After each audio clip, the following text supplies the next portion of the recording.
Hello, and welcome to another edition of Elizabeth Burnt, This and That. Welcome back. I am reviewing Dark Winds Season 3. I actually became invested in this series when I read about it on Reddit because I'm also a fan of Reservation Dogs, and a lot of the users on Reddit were recommending it, and I thought, maybe I should look into that. I'm hearing a lot of good reviews.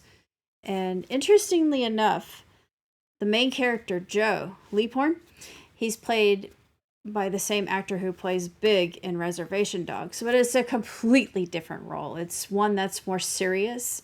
It's a surreal, supernatural, paranormal kind of show that takes place in the 1970s.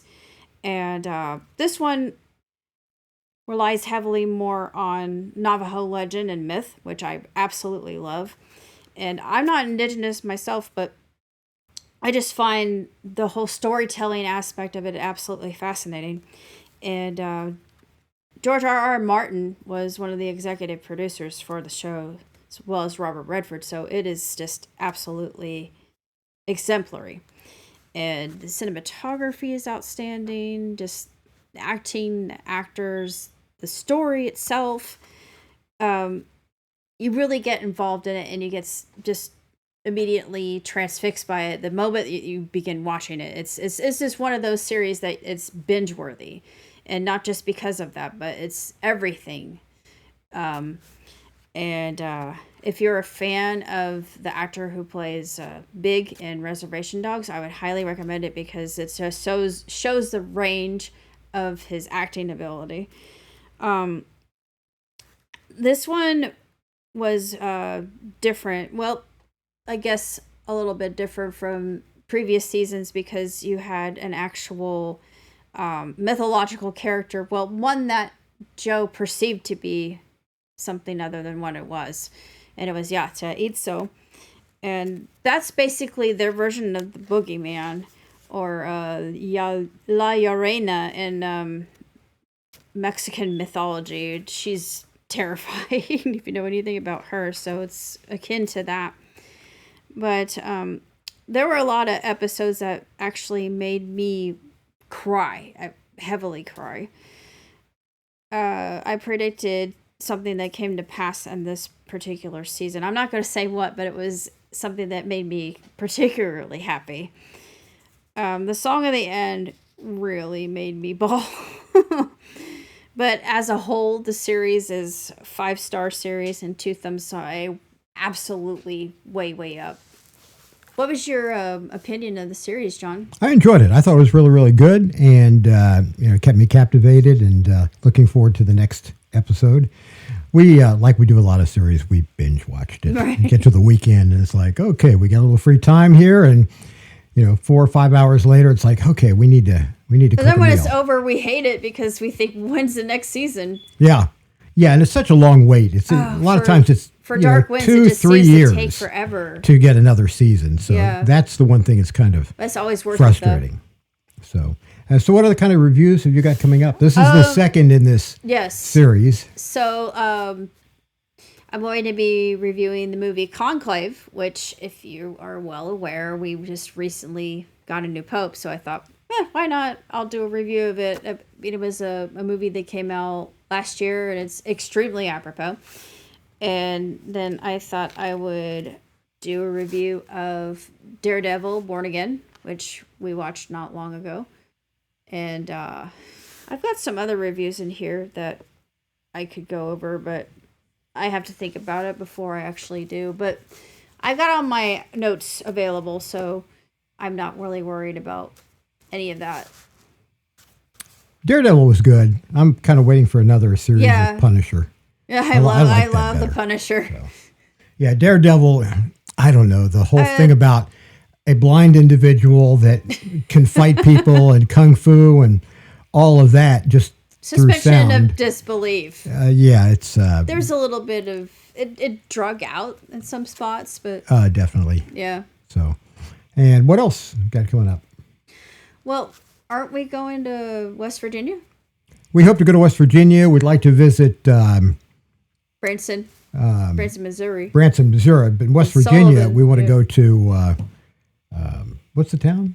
Has the old railroad stuff? I'm drawing the Thurman. blank. Thurman to West Virginia. Very, very cool place. We were out doing a little bit of rail photography today. We only did video of one train. I still got to put it together, but Yeah. we spent a couple hours watching them. They had replaced the rail weeks ago when I did a video on this. You can find it on John Lobbin Creative on YouTube, probably the most recent video there, of them dropping new rail. This is like a quarter-mile segments of rail they drop next to the existing rail.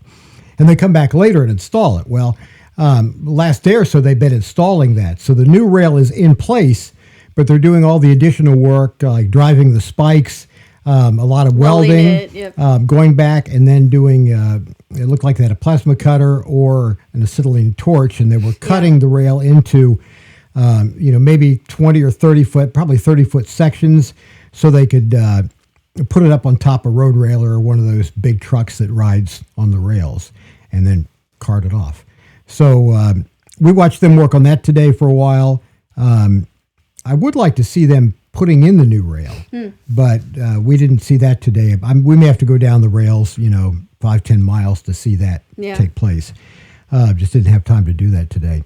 But we've been doing some train videos lately. We just kind of do that to get out of the house, go somewhere scenic and nice, relax, maybe work on a little bit of social media stuff. And then when a train comes through, we'll create a video. And now we have boats. Yep. Oh, yeah. We have boats. I don't know if I'll publish those or not. I published mine. Practicing around with some new camera settings. We've got an R5 Mark II and an R5. And I was using the 100 to 500 lens, Canon 100 to 500. Just kind of practicing with it a little bit. It's early in the season. I use that lens heavily for bicycle racing.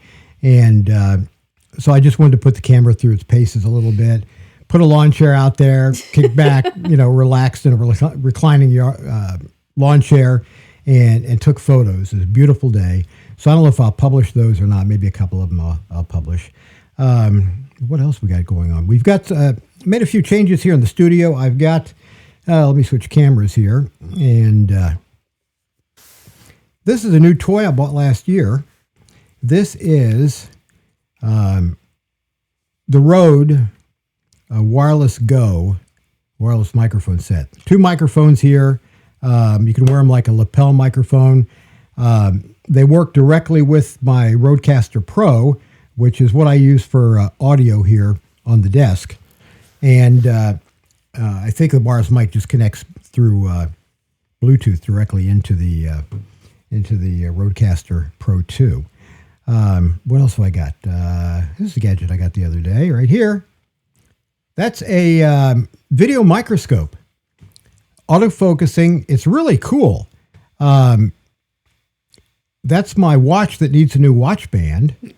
It looks kind of dirty there. If I clean up the watch dial, it doesn't look that bad, but it looks like a pretty nice watch. But with the magnification, it definitely looks like it needs to be cleaned up a little bit. But we got that. We'll probably use that for maybe some with the radioactive stuff. Another of our hobbies. We collect radioactive items, things like old military aircraft compasses to that green glass you find at antique stores, uranium glass, all sorts of different things that are slightly radioactive. And then the gamma spectrometers will tell us what radioactive isotopes are present, which is kind of a cool device. And then we got several Geiger counters around here. But we'll do a webcast dedicated to that at some point here during the summer. Trying to think of other things here. We can take telephone callers. I'm waiting for my camera to come back up here in a minute.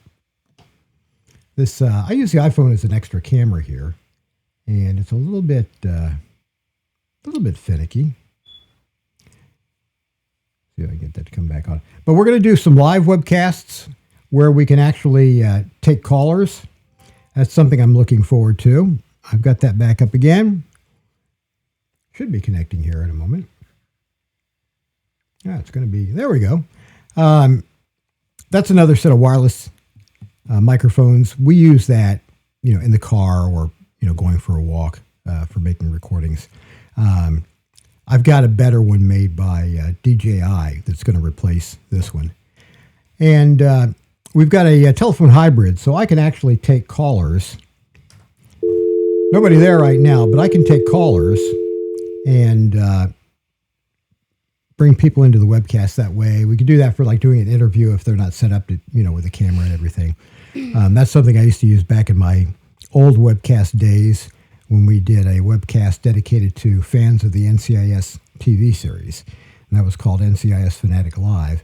We'd get anywhere from 24,000 to 46,000 live views doing that. And that was back in the earlier days of webcasting, like, 2010, 2012, 2014. And I stopped doing that, I think, around 2017 is when I stopped doing that. The platform we used decided to go offline and not come back, and didn't want to move it to YouTube, just gave up on it, closed the doors. But that was kind of fun back in the day. So that's a leftover. The digital hybrid's a leftover from those days. And then this is just a gadget I used to use when I had an internet music radio station. And that was to tell me if my feed went offline back when we had the internet radio station. And now I've just got it tuned to a local radio station and I can play music here at my desk. So that's what that gadget is for. Come back to my camera here. So anyway, I'm the gadget guy. We've got gadgets, and we'll play with some of that stuff in the future on webcast. Really, I'm looking forward to doing a live on YouTube. We'd like to do it on TikTok, but neither of us have 1,000 followers yet. So nowhere near. I've got maybe 400, but I don't do much with TikTok. But that's a fun platform. Different camera aspect ratio. It's shot in the portrait instead of landscape. So I don't know how well that will work with our stuff here. Yeah. But that's one I would like to give a try to. And we'll do a little more traveling this summer, maybe Hippie Fest. I'll take photos if we go to that. We're going to hopefully down to Thurmond, West Virginia. Hopefully. That's another one. Maybe Branson. Maybe Branson and Sullivan. Yeah, Sullivan, Missouri. We've got a friend that's got a hotel he's refurbished renovating, the Shamrock. And Hobo Fest, or it's really just Hobo Days. Hobo Days. And that's in Britt, Iowa. We went last year. Very interesting event. So that's some of the stuff. Dyersville. That's some of the stuff that we've got coming up here that we'll be talking about. But anyway, it's getting late this evening. We decided we come out here, get the studio fired up, do a couple of reviews. This is the second one of tonight, which Elizabeth will probably publish over the weekend, Friday or Saturday. Yeah, most likely. And we did another one that she'll publish probably tomorrow tomorrow. Night, something like that. So anyway, that's what we've been up to lately. Good evening. I want to thank everybody for joining us today or tonight or whenever it may be in your neck of the woods. And thanks for tuning in to Elizabeth Burnt, This and That.